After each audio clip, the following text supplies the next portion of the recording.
Well, hey, welcome to A Valid Answer with Scott and Marshall. How you guys doing this week? Doing good? Like we can hear you. We are back on our correct sides. I am on your right because I am part of the right and I am usually right. And Marshall is on your left because he's part of the left and can't keep his iPad together. But yeah, this is A Valid Answer where a capitalist conservative pastor and a socialist liberal atheist come and discuss things.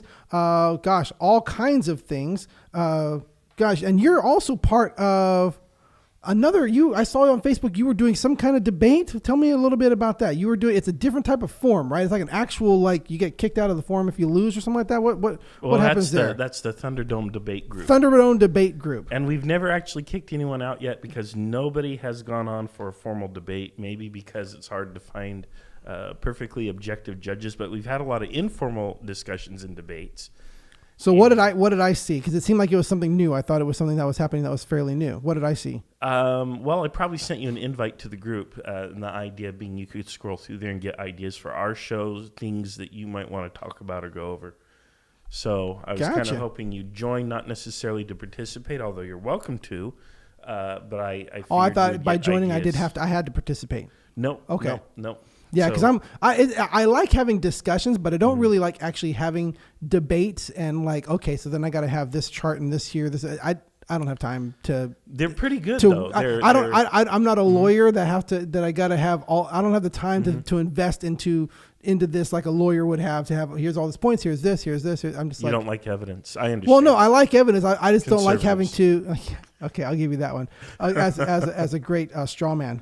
Good straw man on there, because I like evidence. It's just because it's like, but having to bring up, okay, now we're going to have this and let's categorize it and have, and I'm like, I don't have the patience to invest into. So I thought that was a requirement that I had to do that to be part of it. I'm like, I don't know if I want to join that and be part of that, but here we are on A Valid Answer. What is it? Advertising for another show to watch. It's my group, so it's your group. So I mean, that's why I'm giving you this. So yeah, it's good to be back on the sides we're normally at. I actually put on your headphones because they were left on this side. I'm like, what is wrong with my headphones? I realized, oh, sorry. I put yours on my ear. So a little bit of inside baseball right there. But hey, we are A Valid Answer. If you don't know who we are, we come together, we talk about different issues so that you can see that it is possible for people of differing viewpoints, vastly differing viewpoints, to still be able to sit down in a friendly exchange and discuss ideas in the what is it called, the free market of ideas, the free market of the forum, or the free market of ideas. Yeah. I noticed you're wearing red. I'm wearing blue. We should be debating Republican Democrat. Oh my gosh, you're absolutely right. Color coordination that was not done on purpose, but maybe subconsciously. Yeah, maybe. But I don't know. But we're not debating Republican Democrat today. No, we're not. We're going to talk about, because a few weeks ago we talked about, was Jesus a socialist? Mm-hmm. And we had that discussion. You can find that on our archives and stuff. Today we're talking about, was Hitler a socialist? Oh man, this one is a trigger for me. I had a huge blow up. In fact, Michael, who I think is watching right now, he and I got into it over this about a week or so ago. And to me, it makes me upset on the same level as when non-Christians say Jesus was a socialist, because he wasn't. But we talked about that he did have viewpoints that right. Effectively he was a socialist as a person, like not him, but I'm saying he was effectively a socialist as the things that you should do as an individual align with the ideas of socialism, but he did not believe that it was the government's responsibility, which socialism is a government entity. He did not believe in government doing this for people. He believed that it was a virtue when you as an individual did it for people. So I can see how it can, be misconstrued, because effectively I made the argument that Jesus, was a socialist, but not a governmental socialist. So, yeah. So today, was Hitler a socialist? That's, I am not seeing the comments, so I'm going to let you. I've got some. Cool. Of my own. You might have to swipe to. I'm trying to do it. I have an old iPad, so your pencil won't work on my old iPad. It shows up and then it goes away. Not sure why. So I'm gonna open the floor up to you, since this is a trigger point for you, and this is something I want you to have a chance to explain the what's wrong with the idea that Hitler was a socialist. When people say it was the Nazi Party had socialist in the name and that Hitler was a socialist, unload, put our listeners in place. Well, he wasn't. First of all, I don't know if I really wanted to open this. I kind of wanted to hear what you had to say, but socialism. Oh, that was a total plan on my side. Yeah. Okay. So socialism here is basically, if you look up socialism in the dictionary or wherever, and it's going to tell you that key to socialism is worker ownership and control of the means of production. And some places might say communal control of the means of production and so on. But nowhere under the definition of socialism is there central government or like a consortium sort of arrangement where private interests together in hand with the government own and control the means of production, because that's what you have under fascism. Fascism, which is what the Nazis But it's also what really you have were. under communism. Well, if you're looking at the Soviet Union, here's the crazy thing about the Soviet Union is it's technically not really even communist. So Now, this is a no true Scotsman. Well, no, because again, in the Soviet Union, the workers did not have a whole lot of say over the means of production. They certainly didn't own and control their own means of production. In fact, you were assigned, if you had to be, they would assign you to where you would work. So the Union of Soviet Socialist Republics was a lie? Yes. So no true Scotsman? No, because again, we haven't seen a state where the workers actually own and control their own means of production. What the Soviet Union is characterized as, and this is still a subject of tremendous debate amongst historians, is what's called state capitalism, where the state owns and controls the means of production, and then, of course, the state is pursuing capitalist interests. And in the Soviet Union, the claim is that the people, elect, committees and stuff to the state, and that there's planning committees and all that. Yep. But in order to be part of the planning committee, you had to be a party insider and so on. So basically, it's what you call state capitalism. So the entire state is essentially run like a corporate entity, and the workers are just there to produce, and they are not there to manage or control anything. Mm-hmm. So I don't think it's no true Scotsman. I do think it's subject for tremendous debate. We will be debating this for centuries. I don't know why you get away with that though. You don't let me get away with saying that the what is it, the Baptists, whatever they are, who are they? The Westboro Baptists are not Christians, because obviously they are not Christians. But you say that that's a no true Scotsman argument. How is this different? Because I think it's substantially different in the case of, because again, the key to the definition of socialism is worker ownership and control. And the key to being a Christian is to act like Christ. Okay. So how is it not the same? They're both. If you're saying one is no true Scotsman, then you're making a no true Scotsman. Well, again, what I'm trying to explain to you is the central core of socialism is worker ownership and control of the means of production, and that did not take place in the Soviet Union. Has it ever taken place? Not that I know of. So socialism doesn't actually exist. You can argue that. I think that's a compelling argument. You can argue that it's some form of utopianism, and I don't have a counter to that necessarily, not off the top of my head. Mm-hmm. Is it some sort of utopian ideal? It probably is, at least in the status quo. Now, at some point in the future, it is possible to envision a socialist society, or a society that is grounded largely in socialist philosophy and ideas. But in the status quo, and certainly in recent history, I don't think we've ever seen an actual example of a socialist country. Now, Josh just said socialism is an international movement and Nazi ideology is state-based. Very much. Right, but is socialism only global? Can socialism only be global, or can socialism be state-only? State-only socialism. That was a big part of the fight between Trotsky and Stalin. So Leon Trotsky was one of the up-and-coming rising stars of the Communist Party.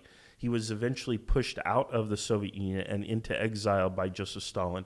He ended up in Mexico. And what Trotsky argued was that the communist revolution needed to be global. And in fact, that's what Marx advocated. Mm-hmm. So he was very, very much in line with the original teachings of Marx, that we need to educate the proletariat all around the world And when the proletariat becomes educated, he can throw off the chains, seize the means of production.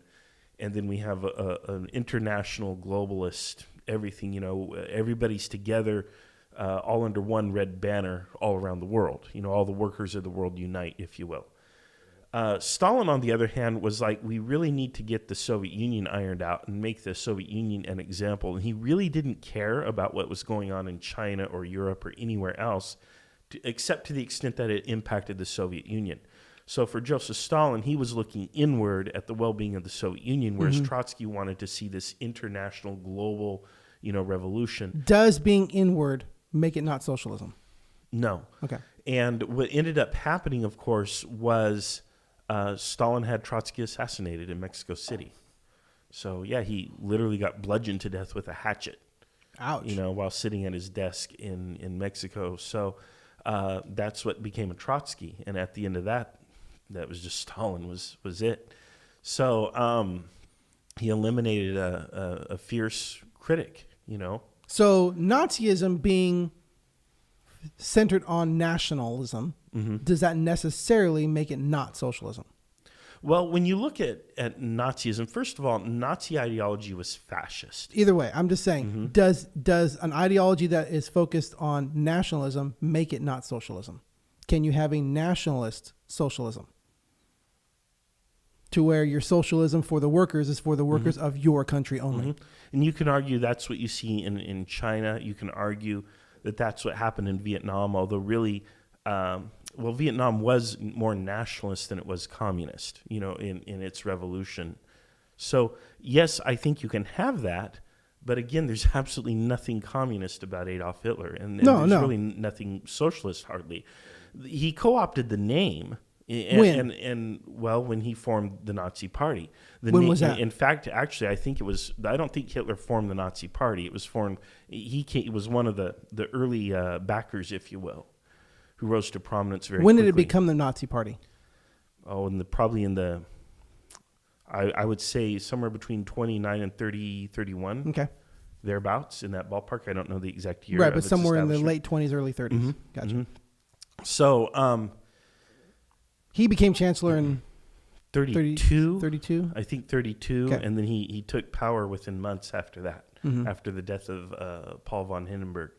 And so basically one of his first acts was to eliminate all of the opposition, which you also see that in communist states, right? We see it in dictatorships. And you have to also acknowledge that Germany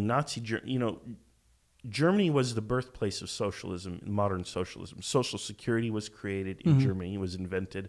Social Security is part of socialism? Well, because everybody's coming together, pooling resources to take care of the people who are vulnerable and weak.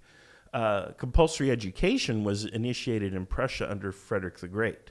So you go back to the 18th century, and that was the first country in the world where education became compulsory for all children. Is compulsory education part of socialism? You can argue that. Okay. There's certainly an argument for these things. So every country on the planet has some sort of a smattering of socialism. Even the United States has a big helping of socialism. We have Medicare. We have unemployment. We have all kinds of benefits. Social Security, certainly. We have public education. We have a lot of things that you can put under the socialism umbrella, put the socialist label on it. But many people argue that we are not a socialist country. And certainly Republicans and Democrats, many of them eschew. They do not like the socialist label being applied to them. Certainly no Republican would accept it being labeled a socialist, even though most Republicans are not going to repeal Social Security or Medicare. They know that if they tried to do that, they'd be unelected pretty quick. Yeah. And the same thing with many Democrats. In fact, one of the Democrats came out and argued that she was not a socialist and that she was offended by the label socialist, and that she said that she's a proud capitalist. I forget the name, but she's a representative from another state. Yep. So the fact that you may have some socialist programs going on, including in Germany, such as universal health care, for example, does not mean that Germany was a socialist state. And the fact that they co-opted the name socialist, and they even called themselves a Socialist Workers' Party originally, and the idea was to co-opt support because there's a lot of competition. There were many different political parties when the Nazi Party came to power. and Hitler needed to co-opt support from across the spectrum. And so it was sort of like a game played with names. It was done with great cynicism. Mm-hmm. And you figure here in the United States, for example, we have laws, and when laws are titled, the title of the law is oftentimes the opposite of what the law is designed to do. You look at the Right to Work Act, right? Mm-hmm. The Right to Work Act has nothing to do, right to work laws have nothing to do with your right to work. They have everything to do with breaking unions and allowing your employer to fire you without any kind of justification or notice. But they also have but they also allow you to go to work and cross lines and not be held back by. Again, they're anti-union though. They're not in the interest of the worker by any means. But you could say right to work, whereas a union person who couldn't work before, now they can.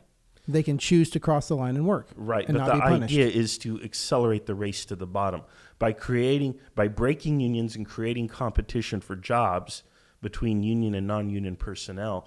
You not only break the union, but you also mean that all the workers are now disorganized, which means it suppresses wages, suppresses benefits, working conditions. It's a race to the bottom. So it's not about workers' rights.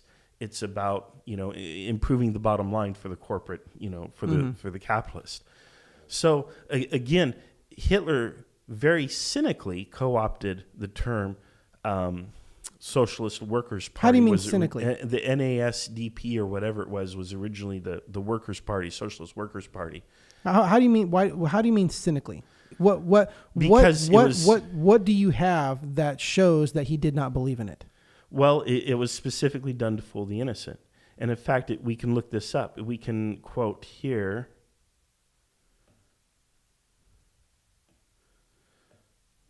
Because you say he did it cynically, but how do we know which writings were cynical?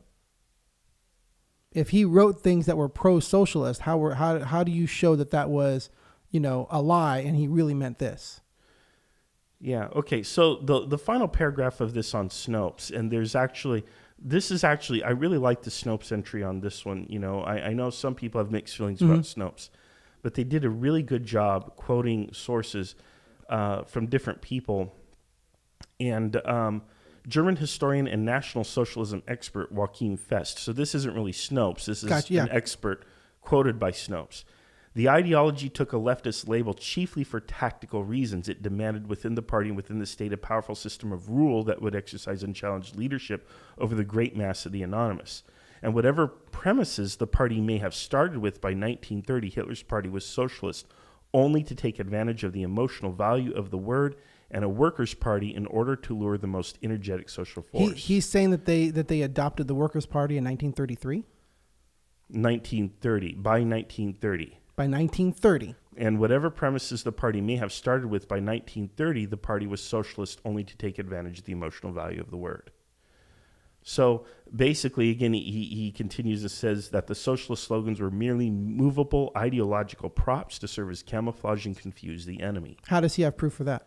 Well, he's an expert. So I don't know, but I would imagine that German historian and National Socialism expert Joachim Fest. You have been quoted as an expert in the Easter Bunny. Well, okay, but yes. Okay. Where's his evidence? I'm sure this person has actually published more work than I have on the Easter Bunny. Do you know? I guess I can click and we can pull up his. So first of all, he's a published author here that goes to a book on Google. And the book is titled Hitler, and I can't quite read the subtext. Joachim Fest is just titled Hitler. Oh, here we go. And so I doubt that he's going to be allowed to publish a book without some kind of credentials or whatever. I guess I can look up the author bio if you want. Okay, no. But this is not just some guy writing for some Christian publication who wrote an article on the Easter Bunny and somehow he's, considered an expert. But I'm just saying, this is a guy who's researched. There's a quote in there, but no. There's a quote from a person, but it goes back to his book. So I imagine the quote is taken from the book, and I would strongly imagine that the author is credible. Okay. So what he's pointing out is what I have just explained to you previously. So this is reinforcing what I'm trying to explain to you. That they weren't really socialist. He was co-opting the term to co-opt support. I understand that that's the claim. So I want to find out if we find what Hitler wrote and what Hitler said. Where's the evidence that was satirical? Where's the evidence that he didn't mean that? And how do we know he didn't mean that and meant something else? Well, again, you watch what people do, not so much what they say. And people say a lot of things, especially when they are trying to achieve power and when they're trying to influence others. But at the end of the day, you look at what they do. And when you consider that they rounded up communists, they rounded up leftists, they rounded up socialists, they sent all of these people to concentration camps. In fact, these were the first people. That's because they were the enemies from a previous war who put their thumb down on them. They were against the Bolsheviks and the Jews more than they were against communists. Well, Bolsheviks were leftists, right? But I'm just saying they hated the Russians because they were Russians. They hated the Russians because of the previous war. There was an ideological difference, and there was a conflict between the two, and it was grounded in ideology. And again, the leftists were the first people into the concentration camps. They were sort of the guinea pigs prior to the Jewish extermination, the actual Holocaust. So the first people to go to the concentration camps, probably as early as 1935, were actually political prisoners, mostly leftists and socialists. So they were the first ones to go because they were the real political opposition to Adolf Hitler. And so naturally he eliminated them, and that's how you did it. And so, again, just like we mislabel laws, I think Hitler just mislabeled the party intentionally, and the goal was to co-opt support. And we saw this in 2016 here in the United States. You look at Bernie Sanders. Bernie Sanders was a populist. He is still a populist. And a lot of Bernie Sanders supporters were drawn to that populist rhetoric, not me, us, which is also his current campaign slogan. Yeah. When he was basically crushed by Hillary Clinton, who had been coordinated by the establishment, some Bernie Sanders supporters then turned their support to Donald Trump. And they voted for Donald Trump because, again, Trump's rhetoric was nationalist. It was populist. Not that it was nationalist, but that it was populist. And so they wanted a man of the people. They wanted somebody who would put the people before the establishment. Donald Trump ran on that platform, the same as Bernie Sanders did. So some Bernie Sanders supporters, despite the fact that Trump was the opposite end of the ideological spectrum, turned their support to him in the mistaken belief that he would actually run or govern as a populist. Yeah. And it's easy to envision the same exact thing happening in 1930s Germany. So,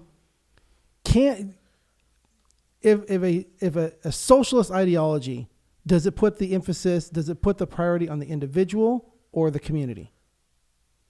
I would say that the priority is on the community. Okay.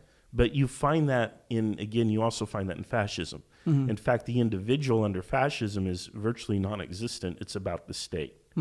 So I don't think that's unique to socialism. It's common in any type of government system where you want everybody to pull Except together. the American Republic system, where it's about the individual. Right. In fact, our Bill of Rights is very much about the individual. Yes.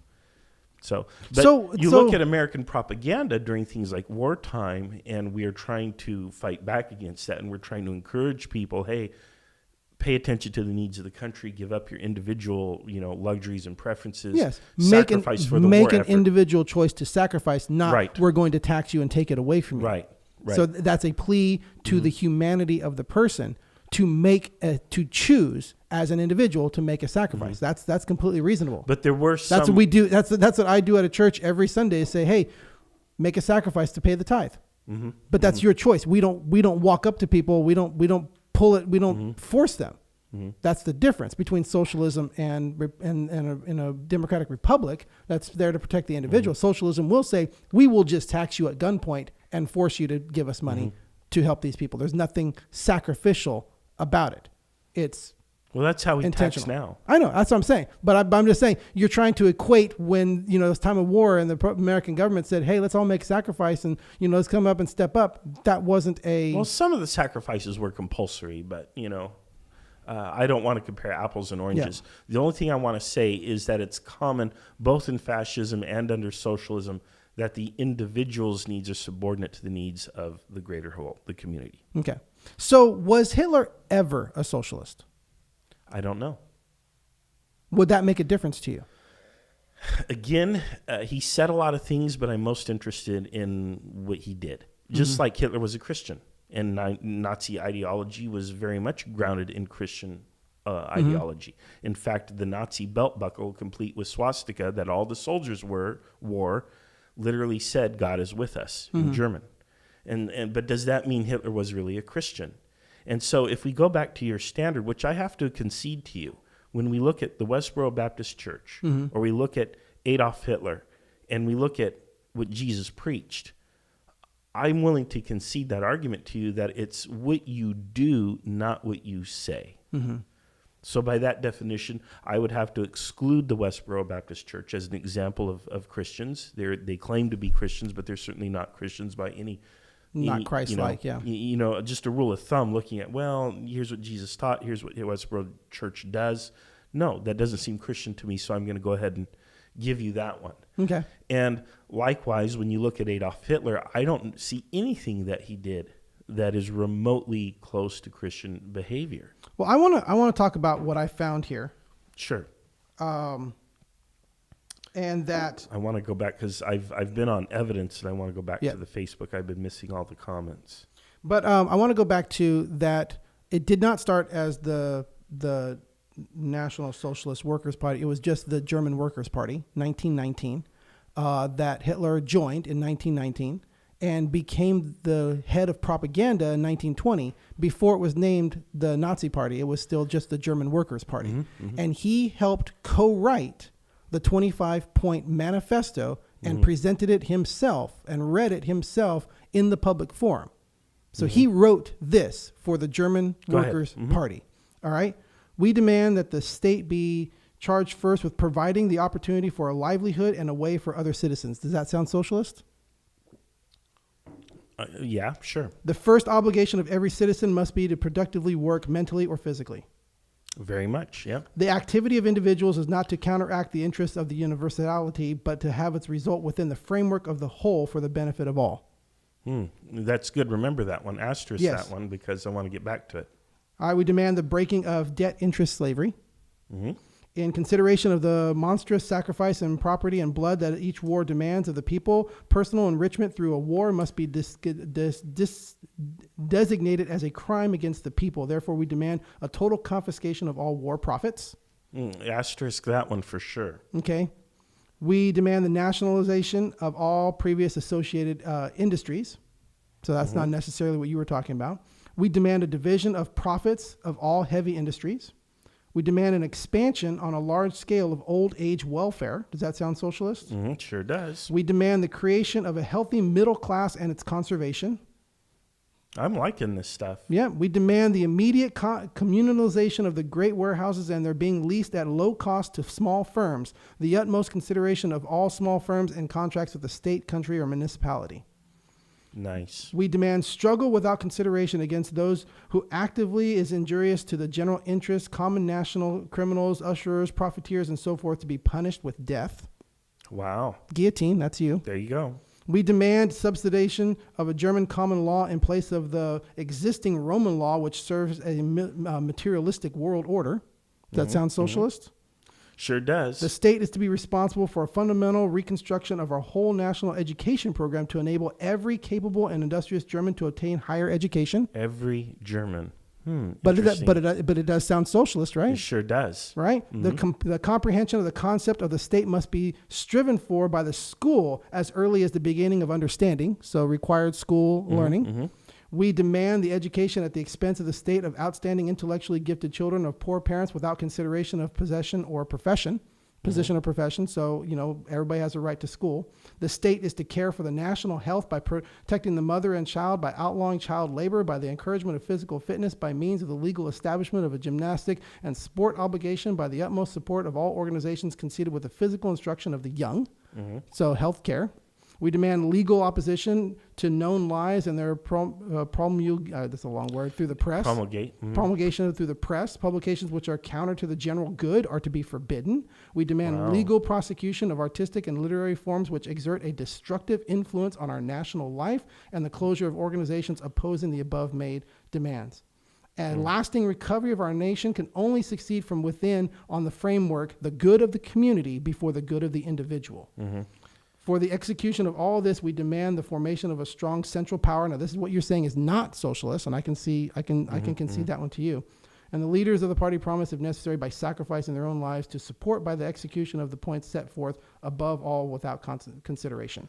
Now, does this not sound very socialistic? It does. Now, you're saying, you're making the claim that he did not mean any of this. When he wrote this for the German Workers' Party and proclaimed this in public and wrote this himself as the head of propaganda for the German Workers' Party, you're making the claim that he did not mean any of this. This is all satirical. Right. What is your, not satirical, cynical perhaps. Cynical. What is your source on this? And have you checked the source? Yes. So you verified this is actually something that he did use. Yeah, the 25 point. Okay. And I can live with that. Again, one of the things I want to point out, and I told you to kind of asterisk a couple of them. First of all, they're very much at odds with what he actually did. So what he said, obviously these are broad Now, this is 1920. statements. This is 1920. Right. You're saying that he never believed this. Even though he didn't come into power until 1930, didn't become chancellor until 33, you're saying he never believed this. When he joined the German Workers' Party, he did not believe in the German Workers' Party. I can't say that he didn't believe that. Okay, And so I'm not going to make that So claim. there was a point where it looks like he could have been a socialist. Sure. But when you look at what he did, when he talked about, for example, things being done for all, when he was actually leader of Germany, things were not done for all. It wasn't about all. It was just about the people who, who passed the racial test, the loyalty test, who did True Germans. Exactly. Not individuals, though. It is still an all-encompassing idea of a certain group, not individuals. Right, It's still about a group. And so many groups were excluded, and of And that's course, fine. even though they were German citizens, But even you said that nationalism does not necessarily eliminate socialism. That just because it's nationalist, so he can still be socialist for this nation, and I can define who the nation is. Right. And still be socialist for them.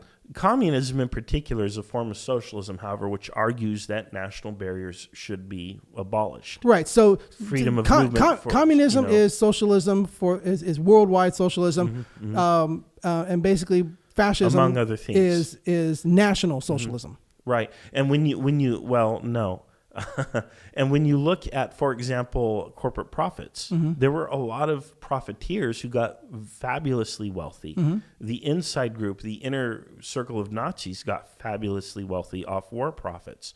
Well, what I'm trying to establish, he made this statement in 1920. What I'm trying to establish, manifested itself once he had power. Exactly. No, we're going to get to that. What I'm trying to establish is either he believed this at one time, which it's 1919 that he's a nobody. So he's fresh out of the war, if you will. Yeah, 1919 he joins the Workers' Party. 1920 he becomes the head of propaganda for the German Workers' Party and writes this manifesto. Are you trying to claim that he wrote this and didn't believe in it when he wrote this as the propaganda lead for the German Workers' Party?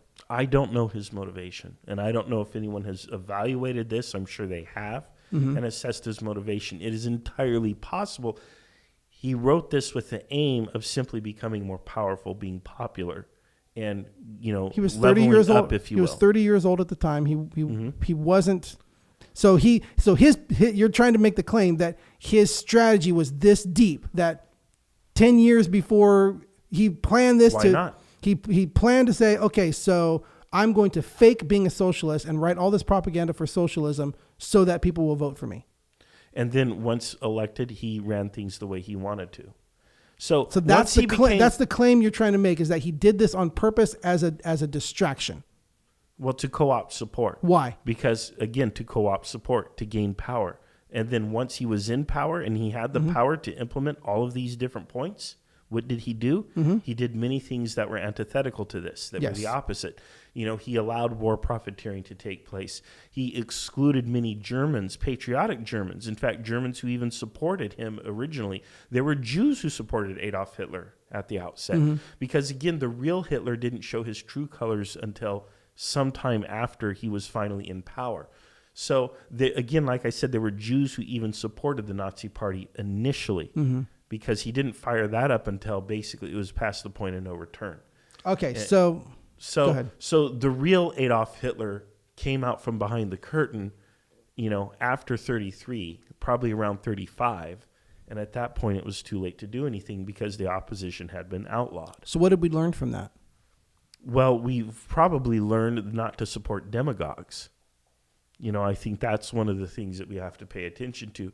And we have to understand that what people say is not necessarily what they're going to do, which is common. If you voted for any any person running for president in the United States in probably the last century, you realize what they say and what they do are two entirely different things. You have to look at what people do, not so much at what they say. Cool. So Jesus taught that lesson, by the way. By their fruits you shall know them. Yes, exactly. I'm going to turn this around a little bit, because this is the insight that I had in reading this article. That the question of whether or not Hitler was a socialist really does not matter. In this day and age, whether or not Hitler was a socialist really does not matter. You have made the argument that he co-opted socialism to gain power. And my eyes were opened when you had said that earlier before in a discussion. And then when I was reading this, my eyes were opened and I realized the problem is not Hitler, whether or not he was a socialist. Well, the problem's certainly Hitler. Well, yeah, but the problem was not whether or not, the problem isn't whether or not Hitler was a socialist. That wasn't the problem. That's not where we're going. The problem is socialism. How so? Because socialism so easily dupes the people. Why do you think he chose socialism to dupe the people? Why do you think Stalin chose socialism to dupe the people? Why do you think Mao chose socialism to dupe the people? That socialism, as it has never been done in the history of the world, the utopian idea of socialism is the best, most efficient and effective way for a dictator to dupe the people and to become a dictator. That's a good point. It is you look at modern history, you yourself made the argument that they want to fool the people with socialism, to trick them with socialism and then reveal their true colors. And this is what has happened every time socialism is attempted. You keep trying to put it to outside forces. You keep trying to say, well, Russia failed because America was against it, and this failed because but the reality... they were undermined. Right, but the reality is it undermines itself. Socialism, as you said, has not ever existed. And every time it's been attempted, it has been co-opted by a person who is on their way. And you even are trying to make the argument that 10 years in the making, he's trying to co-opt socialism to come into power and be a dictator. Socialism is the most efficient and effective way for a dictator to come into power. That is why it is so dangerous. The United States in 243 years has never had a dictator. And in 100 years, every time socialism is tried, it is overtaken by a dictator. It is a very, very Was FDR dangerous. A dictator? No, of course not. Okay, so... But socialism is a very, very dangerous road to try.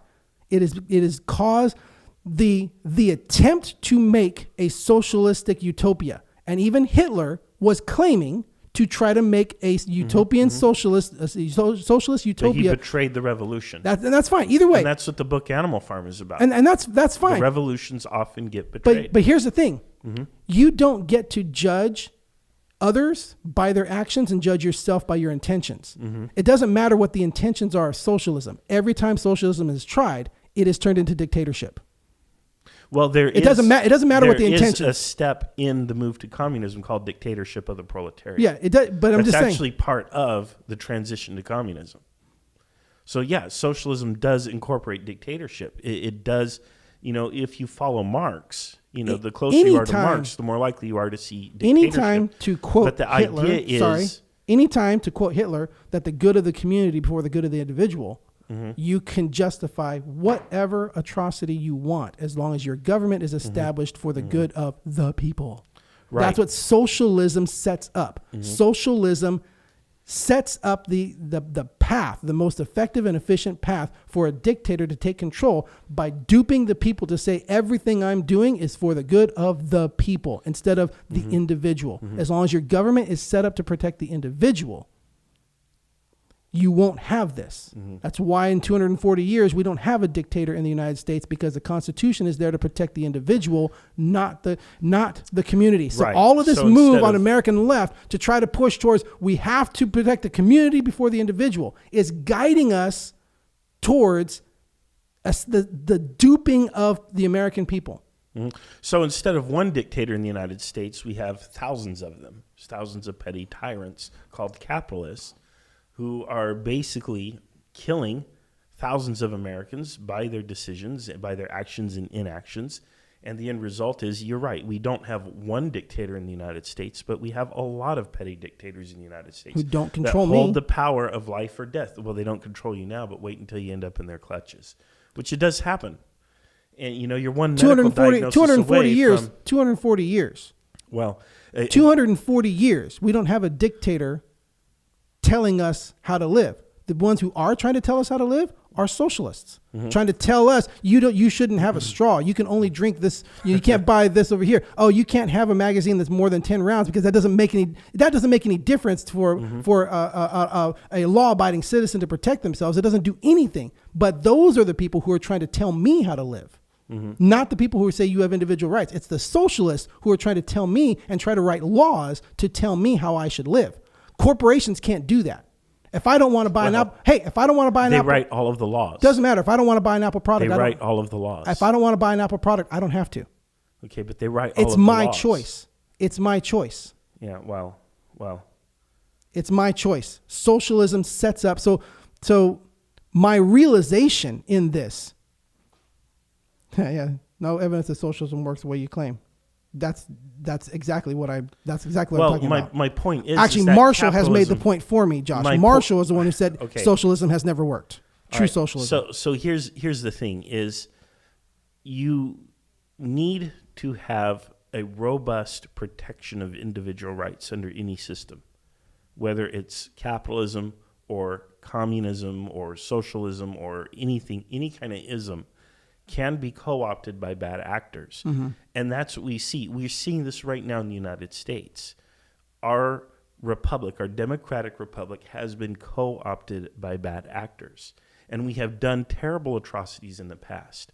We participated in the extermination of Native Americans. We did Japanese internment. We did slavery. We did segregation. All of those for the good of the people, not for the individuals. No, that was all not those about for the good of the people. It was about profit. It was about exactly. The federal government not having the power to outlaw slavery. No, that was all fine. It was the government selling it to the people as saying this is good for the people. That's how the government sold it. Anytime somebody comes, because slaves are people, and so it's not for the good of the people. It's good for the money. It's about the money. But I'm saying it was sold to the American people as this is better for you as a people. So we've gotten away from the topic, because now we're comparing socialism versus what we're seeing under capitalism. And I'm not sure that capitalism is necessarily, its hands are quite bloody. So while in the past you certainly have fascism and you have communism and all these regimes have bloody hands, capitalism isn't clean either. Right. But I want to go back. But capitalism is about individuals. And I know we don't want to get into that. No, it's not about individuals. It's about maximizing profits. For you as the individual. You have the individual power. That's capitalism. You have the individual power. But your power is limited by the dollars you have to spend. Okay, that's fine. But you're the individual. There is no law that prevents you from making more money. Right. Basically, that's the point. We have corporate socialism in the United States, and then we have some sort of corporate fascism for the individual, and the amount of dollars you have. It's crowdsourced. It's crowdsourced fascism, essentially.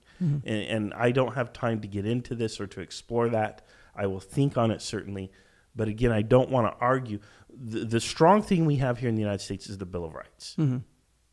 I think that's one of the most ingenious documents ever written. Well, it's not just the Bill of Rights. And even though socialism isn't, you can have a Bill of Rights under socialism too. And when you look at the way that people are happy and fulfilled and have better health and educational outcomes in the Scandinavian countries, for example, which can no longer afford, and that's why the government fell apart. No, they have not fallen apart. Okay. Again, individual rights and socialism are not exclusive things. Yes, they are. You are the one who said socialism, that the tenet of socialism. You can create a hybrid system that allows a capitalist free market, that allows robust protections for individual rights, but also places a high value on things that the community values, such as robust social protections. I don't care about high value. I'm talking about priority. What's the priority list? What comes first, individual or community? Well, that's going to be different under different scenarios. It's going to be socialism is community first. Okay, in general, but it doesn't have to always be community first. And I would disagree with any system that is always community first, just as I disagree with any system that is always the individual first. Again, I think you need to have a list of frank exceptions, like we have in the Bill of Rights, where the government may not tread. And I think as long as you have that, as long as that is literally sacred, then in all the other cases, you allow the community to outweigh, and that's fine. And that seems to be a balanced way to approach the problem of government for people. And unfortunately, we're not seeing this in any system of government, not in capitalism, not in fascism, not in socialism or communism. And we need to develop a new system that I think accomplishes that. I believe capitalism has brought more prosperity to more people than socialism has. I think you're probably right. But socialism has also saved a lot of people from starvation and death and exploitation. So has capitalism. No, capitalism tends to promote that. But again, we digress. But we digress from our question, Scott. The question is next episode. The question of whether or not Hitler was a socialist. I think at one time he was. I think he believed those things, and then found power, and realized now it doesn't matter. I can do whatever I want. And you believe that he never was a socialist. No. Made that up. In the end, what my discovery was when I was looking at this and thinking about this, was that it really doesn't matter if he was.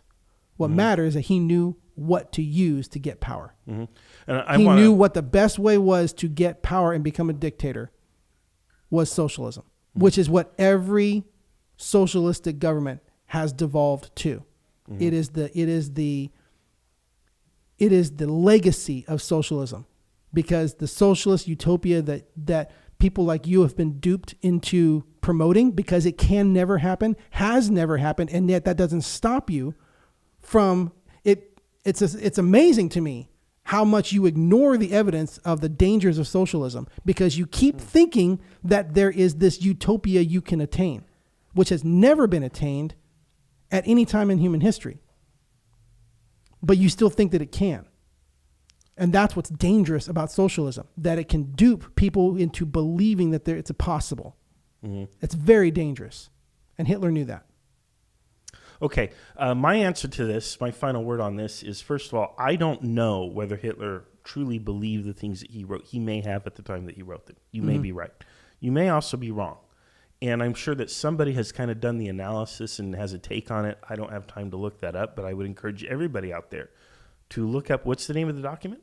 It was the 25-point manifesto of the German Workers' Party in 1920. Okay, absolutely. Look it up and read the analysis of it, Snopes it, whatever, and come away with your own conclusion.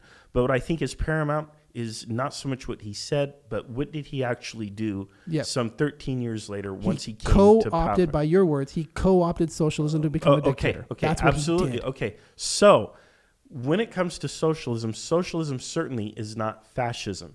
And socialism does not support, I don't know any socialist who supports Adolf Hitler or what he did or what the Nazi Party was or advocates a return to any of that. I don't know any socialism who wants to hop in bed with that. It doesn't matter. I know what you're saying, so I'm going to speak to that. And all I want to say is it is a great danger in any revolution that the revolution will be betrayed. And that is true with socialist revolutions as well. And that is why I believe the proletariat must be armed. This is why I believe that you need to have a list of frank exceptions like a Bill of Rights. And that the Bill of Rights is sacrosanct. It must never be violated for any reason whatsoever, ever. And then after that, then you can consider the needs and wants of the community. But there needs to be a balance. But why even go that direction? Because there was a revolution that did not get co-opted and did not. What'd you say? Every revolution has a threat of being overtaken by. You just said it right now. Sorry. every. Well, they get co-opted. Yeah, that did not happen in 1776. So why don't we copy that? Why don't we promote that? Why don't we work for the thing that? Why don't we strive to protect and push forward that instead of this utopia that cannot and has never been attained? What I think why do we keep trying that? What I think you don't recognize is that it has been co-opted. The American Revolution has been betrayed. It has been co-opted. I think it's a fantastic form of government, but as it exists now, it is corporate socialism. It has been co-opted. The people have no voice in Congress, and that's why we need a new revolution in the United States to restore the democracy that we perhaps once had. And restore it back to what it was. But without the slavery, without the oppression of women and all of that. In other words, a new republic based on what we know and understand now. As long as it's based on individual freedom. Right. Individual liberty, not socialist community. But I don't think the two are exclusive. They're not as exclusive as you argue. They're not as exclusive. It's a false dichotomy. But anyway. But Josh, yes, it says that he was saying that Hitler was literally sent in to spy on the fringe radical movement. That's probably true. In 1919 to come in and spy. Okay, that's fine. That's true. Like I said, it doesn't matter. The point that I have realized is that it doesn't matter if he was a socialist or not. What matters is that he knew that he could co-opt socialism, which is what has always happened with socialism. That's why it's dangerous. It is the most efficient and effective way for a dictator to dupe the people. And I don't think it has to be that way. It doesn't have to, but that's the way it's always been. So why do we keep trying that way? Why do we keep aiming for that? Why do we keep trying and failing at the same failure? Why do we... Have you got a better solution? Because right now we have the same thing, only it's essentially spread out instead of concentrated in one dictator. I think we're out of time, but... Oh my gosh. But I'm trying to wrap up in the interest of time. Cool. But again, we simply, if you will, outsourced or crowdsourced our fascism as opposed to concentrated it in one dictator. So I don't really have time to go into that, but maybe we'll continue that tomorrow. I don't know. If you want to, if you think we've got 45 minutes worth on it. But Marshall, you and I can go 45 minutes on anything. That's sad. We are full of hot air and can never stop talking. We can. We've had some good comments. Michael pointing out he's never seen a capitalist say Hitler was good, and I would agree, Michael. I don't think capitalists like Hitler either. Because unless you're part of the in group, you didn't get to participate. Icarus, learn it. He's talking about the flying too close to the sun. Maybe the sun is socialism to him. But if we fly too close to those ideals, we melt our wings. I'm interpreting. I mean, I understand. Again, I understand the ideals. Okay. I understand the good Josh ideals. had really good things to say, and we haven't given Josh enough attention here. Well, Josh gets so much attention every week. You know what? Give it a... Just kidding. I'm sorry. No. I value Absolutely. What he has to say. Totally and he a has joke. some wonderful insights, and I appreciate your comments, Scott. Know that we read them, and we were just going at it so much we didn't have a lot of time to get to it. But hey, another episode tomorrow at 4. Gosh. Yeah, tomorrow at 4. And then the following weekend, I'm gone. So and then the weekend after that is Easter, but I'll still try to be here. I will be here, and we will find something to do about Easter. All right. Maybe we'll have an Easter discussion about the. Did the resurrection really happen? Yeah, I think that would be a really good zombie Jesus, first zombie. I think that would be a really good be interesting. discussion to talk about the historicity of the resurrection of Christ. So, man, all these things that might be coming up. You can catch a Valid Answer right here on currentcast.com, on a Valid Answer, search for us a Valid Answer on Facebook. You can email us a validanswer@gmail.com, and definitely keep participating in the comments. Man, find us on iTunes, on podcasts. And until next time, which will probably be tomorrow, I'm Scott. And I'm Marshall. All right. You guys have a great day. Thank you.